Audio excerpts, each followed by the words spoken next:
आपको एक amusement park में इंजीनियर के तौर पे नौकरी मिली है। उस अम्यूज़मेंट पार्क में इस तरह का एक वाटर राइड है। यहाँ से बच्चे स्लाइड करते हैं और ऐसे यहाँ से पानी में गिर जाते हैं। अब पार्क का जो मालिक है, ओनर चाहते हैं कि ये जो राइड है ये थोड़ा और ज़्यादा थ्रिलिंग हो। आपसे ये कहा गया, बीइंग एन इंजीनियर आपको ये करना है, आपसे ये कहा गया कि ये जो राइड है इसका जो बॉटम पार्ट है, इस बॉटम पार्ट को आप थोड़ा सा ऊपर उठाइए, हिसाब निकास करके हिसाब लगाकर आप ऊपर उठाइए, ताकि बच्चे इस तरह से स्लाइड करते हुए आए और इस तरह से प्रोजेक्टाइल की तरह इस तरह से प्रोजेक्टेड हो जाए और पानी में जाकर गिरे। आपसे ये भी कहा गया कि आपको ये ध्यान रखना है कि आप इसे ठीक उतना ही ऊपर उठाइए ताकि ये जो प्रोजेक्टेड होंगे बच्चे, ये मैक्सिमम डिस्टेंस तक पहुंच सके, ताकि ये मैक्सिमम थ्रिलिंग हो ये राइड। तो आपके पास ऑप्शन होगा, आप ये जो बॉटम एंड होगा, इस बॉटम एंड को आप ग्राउंड से थोड़ा ऊपर या पानी के लेवल से थोड़ा ऊपर रख सकते हैं। इससे होगा क्या? इससे होगा यही कि बच्चे इस तरह से जब यहाँ से प्रोजेक्टेड होंगे, ध्यान रखिए ये हॉराइजेंटली प्रोजेक्टेड होगा, यहाँ से जब प्रोजेक्टेड होंगे बच्चे तो उनके पास मैक्सिमम स्पीड रहेगा, मतलब बहुत ज़्यादा स्पीड रहेगा। आप इसे जितना नीचे कर पाएंगे, क्योंकि यहाँ से काफ़ी ज़्यादा एनर्जी जो है, potential energy, gravitational potential energy kinetic energy में कन्वर्ट होगा। तो ये काफ़ी तेज़ी से यहाँ से प्रोजेक्टेड होगा। लेकिन इसमें एक दिक्कत ये है कि यहाँ प्रोजेक्टाइल को नीचे जगह कम मिलने के कारण काफ़ी दूर तक ये प्रोजेक्टाइल पहुँच नहीं सकता है। आप इसे काफ़ी ऊपर रख सकते हैं, ये बॉटम एंड को। इससे होगा क्या? प्रोजेक्टाइल को तो काफ़ी जगह मिल जाएगा गिरने के लिए, लेकिन यहाँ से बच्चे जब स्लाइड करके यहाँ तक पहुँचेंगे तो उसके पास काफ़ी ज़्यादा स्पीड नहीं होगा। तो यहाँ पर इस केस में भी ये बहुत ज़्यादा डिस्टेंस जो है वो डिस्टेंस अटेन नहीं कर पाएगा। मतलब बीचों बीच कहीं पर आपको इस बॉटम एंड को रखना है। कहाँ पर रखेंगे इस बॉटम एंड को? ये अगर हाइट गिवन हो, इसे तो आप चेंज नहीं कर सकते। जो टॉप प्लेटफॉर्म है, टॉप प्लेटफॉर्म को आप ऊपर नीचे नहीं कर सकते, आप सिर्फ बॉटम एंड को ही ऊपर उठा सकते हैं। सो ये हाइट तो फिक्स्ड है, तो इस हाइट के रेस्पेक्ट में ये हाइट कितना होना चाहिए ताकि ये जो प्रोजेक्टाइल है ये मैक्सिमम डिस्टेंस ट्रैवल करे। ये जो सिनेरियो मैंने आपसे कहा ये इंस्पायर्ड है इरोडोव का किताब प्रॉब्लम्स इन जनरल फिजिक्स के question number 135 from the first chapter. इससे यहाँ बच्चे की जगह पे सिर्फ एक ऑब्जेक्ट है। वो ऑब्जेक्ट किस तरह का है? वो ऑब्जेक्ट जो है ये है एक डिस्क है, छोटा सा डिस्क जो कि स्लाइड कर रहा है, रोल नहीं कर रहा है, वो स्लाइड कर रहा है, डिस्क स्लाइड कर रहा है जैसे बच्चे स्लाइड करते हैं। यहाँ पर फ्रिक्शनलेस सरफेस है। आप भी अपना जो वाटर पार्क का राइड है उसे भी मान सकते हैं, बहुत नेग्लिजिबल फ्रिक्शन वहाँ पर है। जो भी राइड है यहाँ फ्रिक्शन जो है ये नेग्लिजिबल है। तो इस क्वेश्चन को अभी अप्रोच करते हैं। तो अगर क्वेश्चन को पढ़ा जाए, एक छोटा सा डिस्क है जो कि slide down with initial velocity equal to 0। जैसे बच्चे यहाँ पर बैठ के स्लाइड कर जाते हैं तो इनिशियल वेलोसिटी, यहाँ पर जो इनिशियल वेलोसिटी होता है वो इनिशियल वेलोसिटी 0 होता है। और ठीक है, 0 from the top of a smooth hill of height h। इसका हाइट जो है बॉटम से यहाँ तक हाइट h है। और हैविंग अ हॉराइजेंटल पोर्शन, यहाँ पर ये हॉराइजेंटल पोर्शन है, मतलब जब बच्चे निकलेंगे तो हॉराइजेंटली प्रोजेक्टेड होंगे। यहाँ पर इस सवाल के हिसाब से जब डिस्क यहाँ से बाहर निकलेगा तो हॉराइजेंटली प्रोजेक्टेड होगा। What must be the height of the horizontal portion? This is the height of the horizontal portion, small letter h। और ये पूरा जो टॉप प्लेटफॉर्म है उसका हाइट कैपिटल H है। To ensure the maximum distance S covered, maximum distance projectile S, that maximum distance S covered by the disk, what is it equal to? ये distance किसके बराबर होगा? आपको इंश्योर करना है ये हाइट आप इसके रेस्पेक्ट में कितना रखेंगे, 1/3 रखेंगे h। Small H is equal to capital H divided by 3 होगा, डिवाइडेड बाई 2 होगा, डिवाइडेड बाई √2 डिवाइडेड बाई √3, क्या होगा ये आपको कैलकुलेट करना है। और उस केस में जब ये प्रोजेक्टाइल मैक्सिमम डिस्टेंस ट्रैवल कर सकता है, उस केस में एस का वैल्यू कितना होगा। ओके, सो सबसे पहले आपको क्या करना है यहाँ पर, सबसे पहले आपको ये देखना है कि अगर डिस्क आप डिस्क की जगह बच्चा सोच सकते हैं, अगर डिस्क यहाँ से यहाँ स्लाइड करके आता है तो इसके पास कितना यहाँ पर स्पीड होगा। इस जगह पे बच्चा जो प्रोजेक्टेड होगा या डिस्क जो प्रोजेक्टेड होगा, इसके पास कितना स्पीड होगा, और फिर उस स्पीड से आप ये कैलकुलेट कर सकते हैं कि ये वाला डिस्टेंस कितना होगा। और फिर ये इंश्योर करने के लिए कि एस मैक्सिमम हो, आप मैक्सिमा मिनिमा का कॉन्सेप्ट यूज़ कर सकते हैं। तो सबसे पहला काम, सबसे पहले कि यहाँ पर ये डिस्क स्लाइड करके जो यहाँ तक पहुँचा, यहाँ पर इसका वेलोसिटी लेट अस से कि v0 हुआ, तो ये v0 कितना होगा ये हम सबसे पहले कैलकुलेट करेंगे। तो यहाँ देखने वाली बात ये है कि ये तो स्मूथ सरफेस है, कोई फ्रिक्शन है नहीं, तो फ्रिक्शन नहीं होने के कारण हम लोग यहाँ से आसानी से यहाँ पर वर्क एनर्जी थ्योरम अप्लाई कर सकते हैं। यानी जितना ग्रेविटेशनल पोटेंशियल एनर्जी में ड्रॉप होगा यहाँ से यहाँ, उतना ही उसे काइनेटिक एनर्जी मिलेगा। यानी यहाँ पर तो इनिशियल काइनेटिक एनर्जी 0 है, तो यहाँ पर जो भी काइनेटिक एनर्जी बनेगा वो काइनेटिक एनर्जी बराबर होगा ड्रॉप इन पोटेंशियल एनर्जी के। तो यहाँ पर कितना काइनेटिक एनर्जी होगा, लेट अस से कि बच्चा हो या डिस्क हो, whatever, the mass is m, mass of this body is m, यानी कि इसका काइनेटिक एनर्जी जो भी उस जगह पे बनेगा half mv0², that is equal to जितना ग्रेविटेशनल पोटेंशियल में ड्रॉप हुआ, कितना हाइट ये नीचे गिर रहा है, h, capital H minus small letter h, वही तो यहाँ से लेके यहाँ तक का डिस्टेंस होगा, capital H minus small h. So that is change in height. So mg into change in height, mass into acceleration due to gravity into change in height. तो यहाँ से आप v0 पता कर सकते हैं, m और m आप कैंसिल कर दें, तो यहाँ से आप कहेंगे कि v0 का स्क्वायर जो है, v0² is equal to 2g into capital H minus small h। अब v भी पता कर सकते हैं यहाँ से, v0, so v0 is equal to √2g capital H minus small h। Okay, so अब हमें क्या करना है, हमें ये इंश्योर करना है, अभी तक नहीं, इस स्पीड के साथ अगर बॉडी प्रोजेक्टेड हो तो हमें देखना होगा कि s कितना होगा। अब यहाँ पर हम ये देखेंगे कि बॉडी किस तरह से प्रोजेक्टेड हो रहा है, हॉराइजेंटली प्रोजेक्टेड हो रहा, तो यहाँ से प्रोजेक्टाइल मोशन की शुरुआत हो रही है।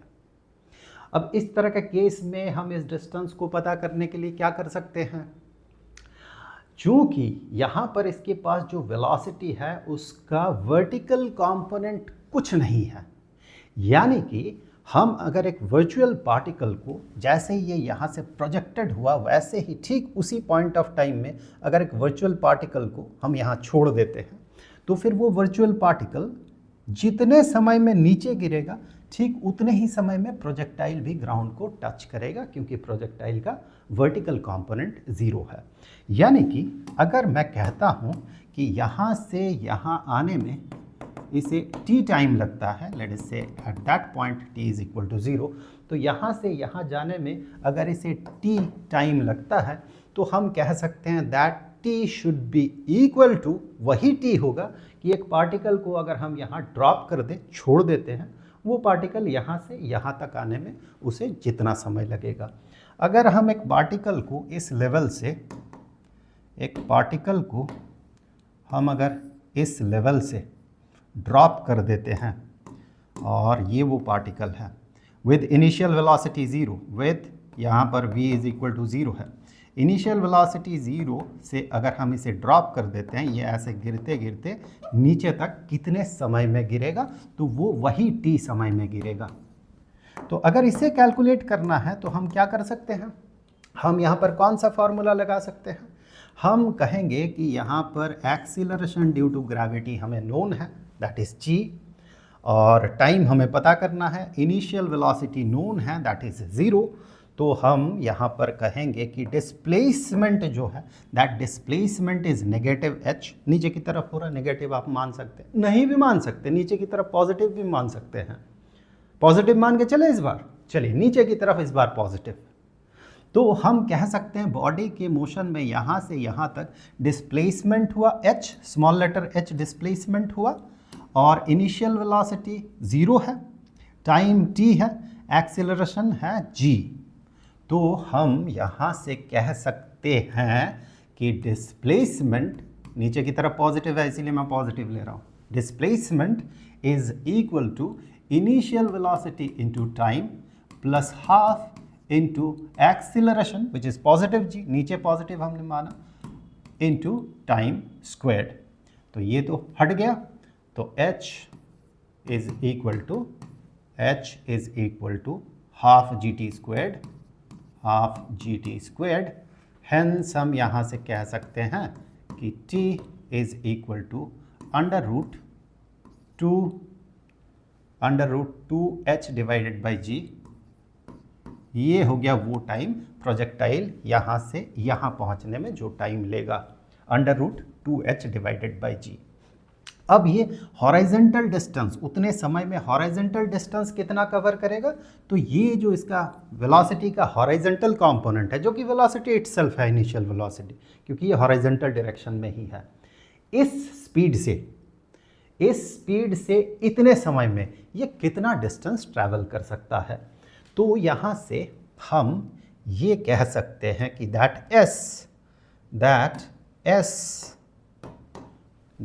S is equal to V0 into ये जो टाइम है। तो S इज इक्वल टू क्या हो जाएगा? V0 वहाँ से देखिए under root 2g capital H minus small h, and time क्या है? टाइम है under root twice of h divided by g। यहाँ से आप इस g और इस g को कैंसिल कर सकते हैं क्योंकि दोनों स्क्वायर रूट के अंदर है, दोनों को मल्टीप्लाई किया गया। अभी इन दोनों को मल्टीप्लाई करने से हमें मिलता है अंडर रूट 2 इधर आ गया, h भी इधर आ गया, मल्टीप्लाइड हो गया, 4h capital H minus h small h। तो ये हो गया डिस्टेंस कवर्ड। ये s जो है हमें यहाँ से s मिल रहा है। अब ये s मैक्सिमम कब होगा ये हमें पता करना है। तो सबसे पहले देखिए ये मैक्सिमा मिनिमा का कॉन्सेप्ट लगेगा, यहाँ पर हमें डिफरेंशिएट करना होगा। तो बेहतर होगा ये स्क्वायर रूट को किसी तरह से हम हटा के चीज़ों को देखें। तो मैं एक बार ना इसे लिख लेता हूँ, अगले मैं इसे भेज देता हूँ नेक्स्ट पेज में भेज देता हूँ। ओके, सो ये हमारे पास है s का वैल्यू। हमें ये देखना है कि s मैक्सिमम कब होगा। अब देखिए s तो हमेशा पॉजिटिव ही होगा, नेगेटिव तो होगा नहीं। तो s के मैक्सिमम वैल्यू को इंश्योर करने के लिए, या फिर कहें s मैक्सिमम जब होगा s स्क्वायर्ड भी तो तब मैक्सिमम होगा, क्योंकि s का हमेशा पॉजिटिव वैल्यू ही हमें मिलेगा। इस प्रोजेक्टाइल में the value of s will always be positive. तो पॉजिटिव वैल्यू, बहुत सारे पॉजिटिव वैल्यूज़ में अगर आप कौन मैक्सिमम है ये देखना चाहते हैं तो सबको आप स्क्वायर करके भी तो देख सकते हैं। 2, 4 और 6 और 3, इनमें कौन मैक्सिमम है या कौन सबसे बड़ा है, इसके लिए आप इनको स्क्वायर करके भी तो टेस्ट कर सकते हैं। सबको स्क्वायर करने के बाद आप देखेंगे उसमें मैक्सिमम कौन है, तो वही नंबर मैक्सिमम था। तो सेम लॉजिक से हम यहाँ पर कह सकते हैं कि अगर मैं s स्क्वायर को देखता हूँ, अगर मैं यहाँ से s स्क्वायर को भी देखता हूँ, मैं सिर्फ इसे अंडर रूट हटाने के लिए कर रहा हूँ। फिर आप डिफरेंशिएट करेंगे, अंडर रूट को ट्रीट करना होगा डिफरेंशिएशन में, फिर इग्नोर करना होगा डिनोमिनेटर को, फ़ायदा नहीं है कोई। तो ये हो जाएगा 4h, ठीक है। तो s जब मैक्सिमम होगा s स्क्वायर्ड भी मैक्सिमम होगा। सो when s is maximum, S squared is also maximum, यानी हम अगर टेस्ट कर लेते हैं एस स्क्वायर का मैक्सिमम वैल्यू या एस स्क्वायर कब मैक्सिमम होगा, तो उसी समय एस भी मैक्सिमम होगा। किस कंडीशन में एस स्क्वायर मैक्सिमम हो रहा है?